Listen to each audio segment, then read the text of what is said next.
जय हिंद बच्चों। तो यहाँ पर हम आपके लिए हाफ ईयरली एग्जामिनेशन 2025-26 के लिए सब्जेक्ट इंग्लिश का क्लास 8th का क्वेश्चन पेपर लेकर आए हैं। अगर आप लोग क्लास 8th में हैं, हाफ ईयरली एग्जाम 2025-26 देने जा रहे हैं, तो ये क्वेश्चन पेपर आपके एग्जाम के लिए इम्पोर्टेंट हो सकता है। तो आप लोग इन सभी क्वेश्चंस को अच्छे से तैयार कर लीजिएगा। अगर आपको वीडियो पसंद आता है तो वीडियो को लाइक करिएगा, चैनल को सब्सक्राइब करिएगा एंड वीडियो को अपने दोस्तों में शेयर करना मत भूलिएगा। ठीक है, तो चलते हैं एक एक करके यहाँ पर हम लोग सभी क्वेश्चंस को डिस्कस करेंगे और सॉल्व करेंगे। तो यहाँ पर हमारा सबसे पहले आता है सेक्शन ए, जिसमें हमारा क्वेश्चन नंबर फर्स्ट है। Read the following passage carefully and answer the questions given below. यानी आपको एक पैसेज दिया जाएगा, ठीक है, आपको उस पूरे पैसेज को पढ़ना होगा, समझना होगा, ठीक है। इसके बाद आपको नीचे दिए गए क्वेश्चंस के आंसर करने होंगे, ठीक है। ये आपको क्वेश्चंस दिए गए हैं, इनके आपको यहाँ पर आंसर्स करने हैं, ठीक है। तो यहाँ पर एक बार देख लेते हैं। Once upon a time in the kingdom of Seri, एक समय की बात है, किंगडम सेरी यानी सेरी राज्य में, the Bodhisattva who bought and sold pots and pans was called सेरीवन।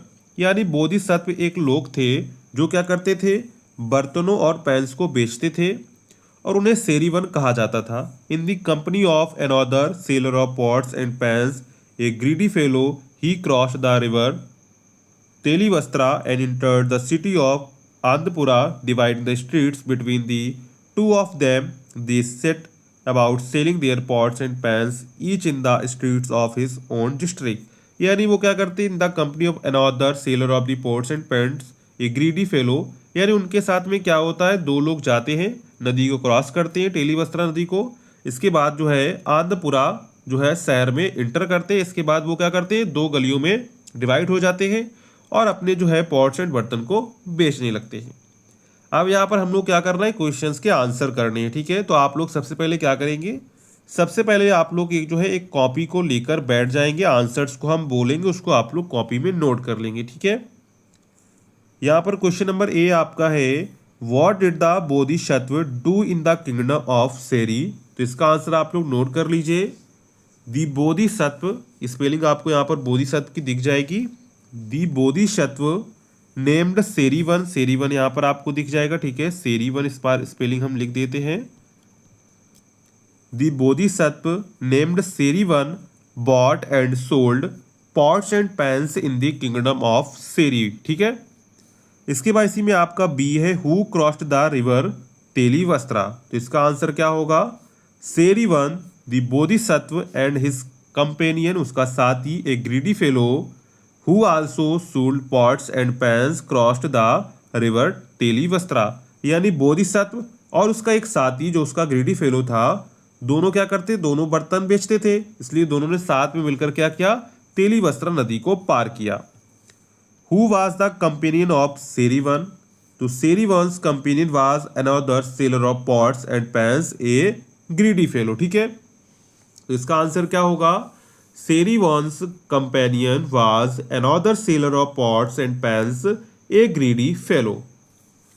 इसी में आपका डी पार्ट है, write the name of the lesson from which the above passage has been taken, who is author, ठीक है।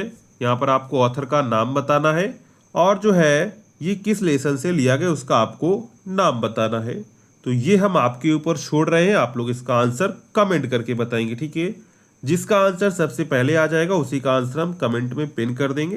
तो ये आपका काम रहेगा, किस लेसन से लिया गया है और इसके ऑथर कौन है। नहीं तो हम आंसर इसका कमेंट में पिन कर देंगे, तो वहां से आप लोग देख लीजिएगा, ठीक है। इसके बाद है क्वेश्चन नंबर 2 आपका, इसी में आंसर दी फॉलोइंग क्वेश्चंस।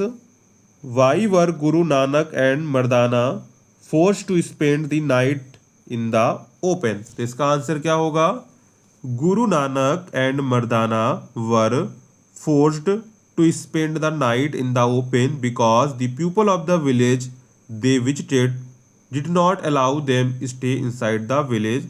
क्योंकि जहाँ पर मर्दाना और गुरु नानक जी पहुँचे थे, उस गांव के लोगों ने क्या किया, उनको अलाउ नहीं किया कि वो जो है विलेज के अंदर यानी गांव के अंदर स्टे करें, यानी कि रुके, ठीक है। Why should every body of A traffic rules. इसका आंसर क्या बनेगा, एवरीवन शुड ओबे Traffic rules to ensure safety on the roads, prevent accidents and maintain a smooth flow of traffic। यानी जो है एवरीबडी यानी सभी लोगों को ट्रैफिक रूल्स का पालन क्यों करना चाहिए? इसलिए करना चाहिए ताकि हमारी सेफ्टी बनी रहे, रोड की सेफ्टी बनी रहे, एक्सीडेंट कम हो और जो हम लोग जो है ट्रैफिक को भी कम डिस्टर्ब करें। Why does the horse think it queer to stop by the woods? The horse thinks it's cure to stop by the woods because it is unusual place to stop as there is no farmhouse or other familiar resting spot nearby. The horse is accustomed to stopping at a no location, not in the middle of a quiet snow forest। ठीक है, इसी में आपका D part है, who is the creator of the universe, what has he created.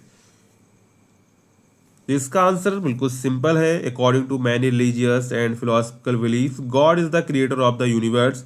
He has created everything that exist including the stars, planets, living beings and all natural phenomenas. ठीक है, इसके बाद है क्वेश्चन नंबर थर्ड इसी में आपका। तो क्वेश्चन नंबर थर्ड क्या कह रहा है? Right 4 lines poem from your text book. यानी आपको टेक्स्ट बुक से जो है 4 लाइन्स की एक पोएम आपको जो है तैयार कर लेनी है। ठीक है, इसके बाद क्वेश्चन नंबर 4 आपका है write T4 true statements and F4 false statements. Socrates lived in Athens about 500 years before Jesus was born. इसका राइट आंसर क्या हो जाएगा? फॉल्स हो जाएगा क्योंकि ये गलत है। Socrates lived from approximately 470 BC to 399 BC which is more than 300 years before Jesus was born। तो यहाँ पर ये क्या हो जाएगा? पहला वाला आपका फॉल्स हो जाएगा। Socrates was a handsome boy, ये भी आपका फॉल्स हो जाएगा। Socrates father was a poor stone cutter, ये आपका ट्रू हो जाएगा। यानी पहला भी फॉल्स है, ए भी आपका फॉल्स है, बी भी आपका फॉल्स है, सी आपका यहाँ पर ट्रू हो जाएगा। ठीक है, इसके बाद है question number 5, fill in the blank आपको फिलअप करना है। To watch his woods fill up with snow, क्या हो जाएगा? स्नो हो जाएगा। The darkest evening of the year, क्या हो जाएगा? ईयर। ठीक है, इसके बाद इसी में आपका क्वेश्चन नंबर 6 है, मैच दी फॉलोइंग वर्ड, आपको मैचिंग करना है। सबसे पहला है सैबी, तो सैबी का हो जाएगा डर्टी, क्या हो जाएगा? सैबी का आपका हो जाएगा डर्टी। इसके बाद है आर्ग्यू, तो आर्ग्यू का आपका हो जाएगा डिस्कस, क्या हो जाएगा? डिस्कस। फार एंड वाइड, तो फार एंड वाइड का क्या हो जाएगा? एवरीवेयर, क्या हो जाएगा? एवरीवेयर हो जाएगा। इसको मैचिंग हम लोग कर देते हैं। सैबी का आपका क्या हो जाएगा? सैबी का आपका डर्टी हो जाएगा। ठीक है, आर्ग्यू का आपका डिस्कस हो जाएगा। फार एंड वाइड का हो जाएगा एवरीवेयर। अप्रूव का हो जाएगा एक्सेप्ट हो जाएगा, अप्रूव का एक्सेप्ट हो जाएगा। इसके बाद है सम्मन, तो सम्मन का हो जाएगा to call somebody to the court हो जाएगा। इसके बाद हो जाएगा ओ, तो ओ का हो जाएगा बोरो, क्या हो जाएगा? बोरो हो जाएगा। एक बार फिर से देख लेते हैं। सैबी का हो जाएगा आपका डर्टी, आर्ग्यू का हो जाएगा डिस्कस, फार एंड वाइड का हो जाएगा एवरीवेयर, अप्रूव का हो जाएगा एक्सेप्ट, समन का हो जाएगा to call somebody to the court और ओ का हो जाएगा बोरो। ठीक है, आंसर आप लोग नोट कर लेंगे कॉपी में।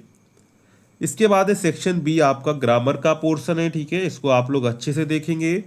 Change the gender of the following, तो यहाँ पर आपको क्या करना है? जेंडर चेंज करना है। तो सबसे पहला है बॉय। ठीक है, तो बॉय का जेंडर क्या हो जाएगा? चेंज करेंगे तो बॉय का हो जाएगा गर्ल। फादर क्या क्या हो जाएगा? फादर का हो जाएगा मदर। ठीक है, हेन, तो हेन का क्या हो जाएगा? हेन का आपका हो जाएगा कॉक हो जाएगा।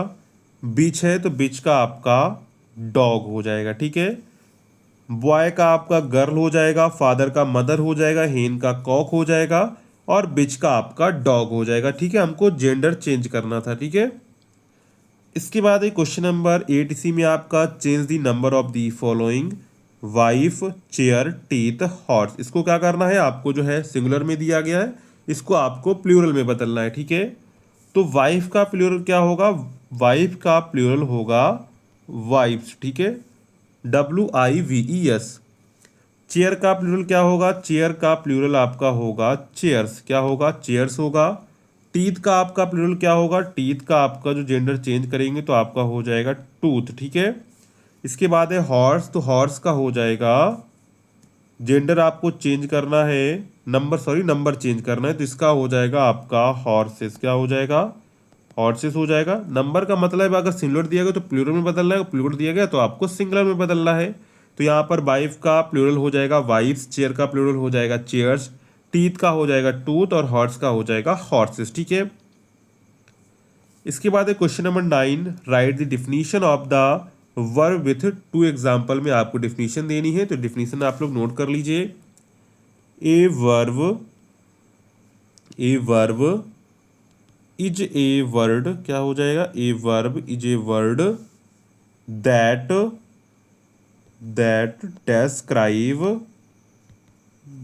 describe an action state, ठीक है। क्या हो जाएगा, a verb is a word that describe an action and state. Example में आप लिख सकते हैं रैन, ठीक है, रैन दौड़ना हो जाएगा। और इसके बाद आप लिख सकते हैं ईट हो जाएगा, ये सब आपकी वर्ब हो जाएंगी, ठीक है। इसके बाद है question number 10, right the comparative and superlative degree of, इसकी आपको कंपरेटिव और सुपरलेटिव डिग्री लिखनी है। तो सबसे पहले हम लोग फास्ट की लिखेंगे, तो फास्ट की कंपरेटिव क्या बनेगी, इसकी बनेगी कंपरेटिव बनेगी फास्टर, क्या बनेगी, फास्टर बनेगी। और इसकी सुपरलेटिव आपकी बनेगी फास्टेस्ट, क्या बनेगी, फास्टेस्ट, ठीक है। इसके बाद है गुड, तो गुड का देख लेते हैं। गुड का आपका कंपरेटिव बनेगा सबसे पहले बेटर बनेगा, क्या बनेगा, गुड का कंपरेटिव हो जाएगा बेटर। और जो है सुपरलेटिव बन जाएगा आपका बेस्ट, क्या बन जाएगा, बेस्ट बन जाएगा, ठीक है। इसके बाद है मच, तो मच का आपका कंपरेटिव बनेगा मोर, क्या बनेगा, मोर बनेगा, ठीक है। और सुपरलेटिव बनेगा आपका मोस्ट, क्या बनेगा, मोस्ट बनेगा, ठीक है। इसके बाद है question number 11, give the synonym of the these word boy, इसका आपको सिनोनिम बताना है। तो बॉय का आपका सिनोनिम हो जाएगा लैड हो सकता है, यूथ हो जाएगा, ठीक है। इसके बाद यूजलेस, तो यूजलेस का सिनोनिम क्या बनेगा, फ्यूटाइल कर सकते हैं, FUTILE। और इसके बाद पॉइंटलेस, क्या कर सकते हैं, पॉइंटलेस कर सकते हैं। इसके बाद है किल, तो किल का हो जाएगा स्ले कर सकते हैं, SLAY। और आपका मर्डर हो जाएगा मर्डर, ये आपका किल का सिनोनिम हो जाएगा। स्टार्ट का सिनोनिम आप लोग कर सकते हैं बिगिन, क्या कर सकते हैं, बिगिन कर सकते हैं। कॉमेंस कर सकते हैं COMMENCE। तो बॉय का हो जाएगा लैड और यूथ, यूजलेस का हो जाएगा फ्यूटाइल और पॉइंटलेस, किल का हो जाएगा स्ले और मर्डर, और स्टार्ट का हो जाएगा बिगिन एंड कॉमेंस, ठीक है। Give the antonym of these word, तो ऑलवेज का एंटोनिम हो जाएगा नेवर, ठीक है, क्या हो जाएगा, नेवर हो जाएगा। मॉर्निंग का हो जाएगा आपका इवनिंग, क्या हो जाएगा, इवनिंग हो जाएगा, ठीक है, इवनिंग। इसके बाद अर्ली, अर्ली का मतलब होता है जल्दी, तो इसका हो जाएगा लेट। डे का हो जाएगा आपका नाइट, क्या हो जाएगा, नाइट हो जाएगा, ठीक है, NIGHT। इसके बाद question number 13, write an application to the principal of your school requesting him to grant you a week leave to attend your sister's wedding. आपको एक एप्लीकेशन लिखना है, प्रिंसिपल से रिक्वेस्ट करनी है कि मुझे 1 वीक की लीव चाहिए क्योंकि मुझे अपने सिस्टर की वेडिंग को अटेंड करना है। इसके बाद question number 14, write an essay on any one of the following topics, our school, my motherland, any pet animal, my best friend. यहाँ पर देखिए आपको 4 टॉपिक दिए गए, इन 4 टॉपिक में से किसी एक टॉपिक पर आपको जो है ऐसे लिखना होगा। इसके मिलेंगे आपको 5 मार्क्स यानी 5 नंबर, ठीक है। तो ये पूरा जो है आपका क्लास 8th का इंग्लिश का हाफ ईयरली क्वेश्चन पेपर हो जाता है, ठीक है। अगर आपको वीडियो पसंद आई हो तो वीडियो को लाइक करिएगा, चैनल को सब्सक्राइब करिएगा एंड वीडियो को अपने दोस्तों में शेयर करना मत भूलिएगा, ठीक है। मिलते हैं नेक्स्ट वीडियो में, तब तक के लिए जय हिंद बच्चों।